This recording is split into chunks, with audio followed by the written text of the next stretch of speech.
শীতকাল মানেই কিন্তু মেলা। আর আমাদের এখানে মেলা কিন্তু শুরু হয়ে গেছে। তাই পরিবারের সকলে মিলে চলে গেলাম শখের বাজারে, কারণ শখের বাজারে বসে গেছে বিখ্যাত চণ্ডী মেলা। আর তারপরে জ্যাম ঠেলতে ঠেলতে পৌঁছে গেলাম শখের বাজার। আর সেখানে গিয়ে দেখি প্রচুর ভিড় হয়েছে। ভিড় বলে কি মেলায় ঘুরবো না, সেটা কি হয় নাকি?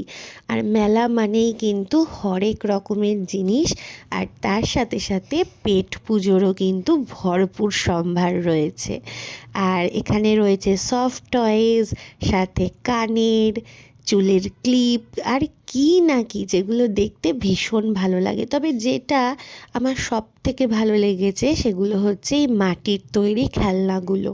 আমি প্রায় অনেক বছর পর এই মাটির তৈরি খেলনা দেখতে পারলাম।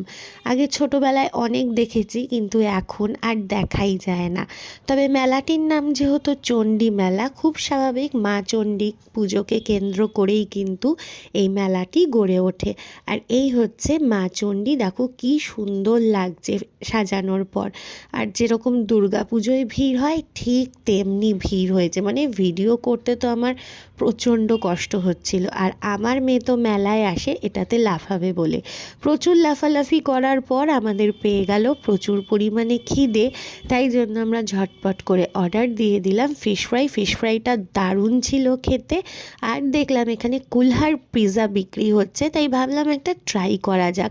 তবে আহামরি কিছু খেতে নয়, খেতেই মোটামুটি ছিল। তো এই ছিল আমাদের মেলা ঘোরার ব্লগ। ভিডিওটা কেমন লাগলো অবশ্যই কিন্তু জানাবে। আর তারপর খাওয়া দাওয়া করে আমরা চলে এলাম বাড়ি। তো এইভাবেই আমরা সারাটা দিন কাটালাম। তোমরা কিন্তু জানাতে ভুলো না কেমন লাগলো।